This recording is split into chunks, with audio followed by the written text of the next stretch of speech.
Warmly welcome to this seminar on the situation in Congo, the Democratic Republic of Congo, and it's called The Fresh Perspectives on Building Peace in Eastern DRC. We all know why this meeting is important.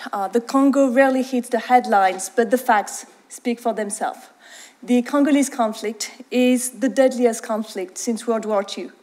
It has caused almost 4 million deaths so far. It has destabilized most of Central Africa for the past 18 years. It is the largest ongoing humanitarian crisis in the world. But today, I want to tell you a different story. I want to tell you a story that emphasizes one of the core causes of the ongoing violence. Continuing violence in Congo is in large part driven by local bottom-up conflicts that international peace efforts have failed to help address. Why? Why have the massive international peace efforts failed to help Congo achieve lasting peace and security? My answer to this question revolves around two central findings. First, one of the main reasons for the continuation of violence in Congo is fundamentally local. And when I say local, I really mean at the level of the individual, the family, the clan, the municipality, the community, sometimes the ethnic group. My second central observation is that the international peace efforts have failed to help address local conflicts because of the presence of a dominant peace-building culture. What I mean is that Western and African diplomats, United Nations peacekeepers, donors, the staff of most non-governmental organizations involved in the resolution of conflict, all of these people share a specific way of seeing the world. This common culture shapes our understanding of the causes of violence as primarily located in the national and international realms. It shapes our understanding of the path toward peace as requiring top-down intervention to address national and international tensions. And it shapes our understanding of the roles of foreign actors as engaging in national and international peace processes. Even more importantly, this common culture enables international peace builders to ignore the micro-level tensions that so often jeopardize macro-level peace settlements. But let's dig deeper into the other main causes of violence. In Congo, continuing conflict and violence is motivated not only by the national and regional tensions, but also by long-standing bottom-up agendas, whose main instigators are villagers, traditional chiefs, community chiefs, ethnic leaders. Many conflicts revolve around political, social, economic stakes that are distinctively local. We can wonder why, in these circumstances, the international peace interveners have failed to help support local conflict resolution. And the answer is that international peace builders usually view local conflict management as an unimportant, unfamiliar, and unmanageable task. The very idea of becoming involved at the local level clashes fundamentally with existing cultural norms, and it threatens key organizational interests. So, if we want international peace building to work, in addition to any top-down intervention, conflicts must be resolved from the bottom up. And again, my argument is not that national and international tensions don't matter. They do. And it's not that national and international peace building is unnecessary. It is. Instead, my argument is that both macro-level and micro-level peace building are needed to make peace sustainable. So, international actors, including Swedish agencies, should help support local conflict resolution. And so, as for Congo, what can we do, and what can Sweden do for Congo? Well, after 2 decades of conflict and the deaths of millions, it is clear that we need to change approach. Based on my field research, I believe that international and Congolese actors should pay more attention to two very important topics. It's land conflict and the promotion of inter-community reconciliation. For example, in the Kivus, the Life and Peace Institute and its Congolese partners have organized inter-community forums to discuss the specifics of local conflicts over land. And these forums have found solutions to help manage the violence. Thank you. The way Life and Peace tries to work is to connect analysis, dialogue, and action with each other. Every local conflict, every conflict that exists at local level, and we talk about local in DRC, we are still talking about quite massive conflicts with lots of thousands of tens of thousands of people involved. This is not about neighbors fighting for a piece of land. This is about communities being involved in long-lasting conflicts. So we try to make that link and try to analyze and deeply, thoroughly understand what a conflict is before we take action. One of the big mistakes that is often made is that we tend to understand what it's about. It's about this and this ethnic group, it's about land, so let's move and let's get into the action because things have to happen. No, a thorough analysis of the context is extremely important, not only to understand, but also to build relationships with actors on a long-term basis.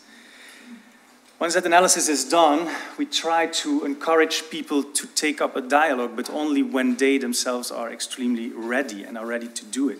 And it is these actors themselves that are asked to create actions to get out of their conflict zones. Action can be a lot of things. It can be different forms of advocacy, for example, to change laws and to change policies that affect local communities. It can be specific actions. What you see here are specific signs that we use to make a demarcation of roads that cows follow when they are doing mass migration. Because the mass migration of cows in eastern DRC is very often causing a lot of tension between farmers and pastoralists, and in a context of freely available arms, etc., it becomes a very violent conflict. It can be different forms of action. It can be the creation of community-based conflict transformation platforms or structures. These are small structures that are selected by the communities in conflict to represent themselves and to organize mediation sessions, to organize different negotiations with armed groups, etc. I will hereby represent these community-based platforms by penguins. You will later on understand why I'm using penguins to symbolize them. But it is very important to notice that these community-based platforms are selected by the communities, are given a mandate by the communities, and are the consequence of a long-term reflective process in which the parties in conflict themselves put these platforms in place in order to represent them in the follow-up of the process.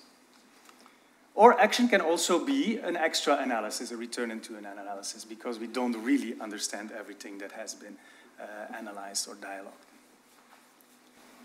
What is the conflict in Eastern DRC? Well, it's about communities, it's about land, it's about identity, so let's create local peace-building platforms so they can solve it.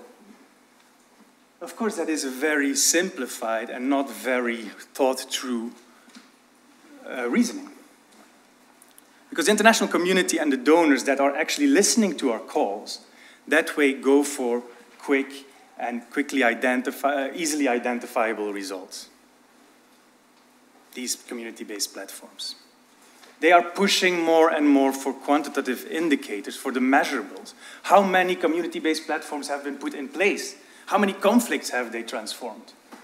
Yeah, well, what is a conflict? And I mean, if you solve a conflict between two farmers that are discussing about their fields and where is the border of one field and another, check, I have transformed the conflict. But of course, if at the same time you're investing in a conflict between Barundi and Bafulero in the Plaine de la Ruzizi about traditional chiefdom and succession, of course it's a very different type of conflict, and you will invest much more time and energy in that, but it will always still count as a check, one conflict. There are local organizations that can actually do that work very well, and we support some of them, some of our partners. But of course, if everybody wants to work with these organizations, they get an over-demand, and these organizations get a reduction in quality because they want to do as much as possible in shorter term.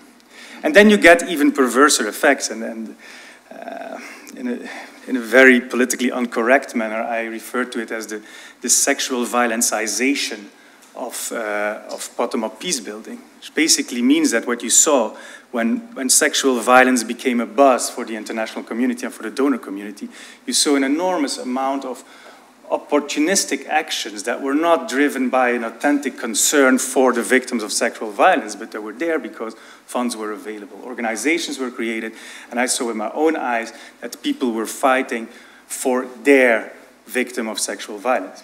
So what I'm trying to say here is, yes, of course, international community, and yes, of course, donors, and yes, of course, Séverine, we need this. We need that there is a constant investment in these long-term, difficult, bottom-up driven processes. But let's try to do it in a manner that we don't do harm, because if we do it with harm, it's better to do nothing. Let's try to not lose out of sight the complexity of these processes. They take time, they take investment, they take research, and they have no simple, clear-cut, basic solutions. Let's create less buzz. Let's try to invest as an international community in what we see that is happening, that is authentic, but let's not say we have 50 million available for this kind of thing. And let's support real coordination.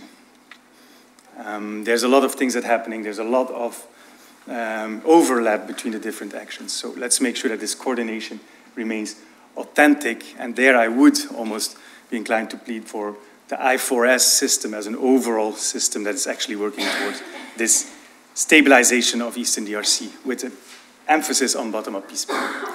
Thank you very much.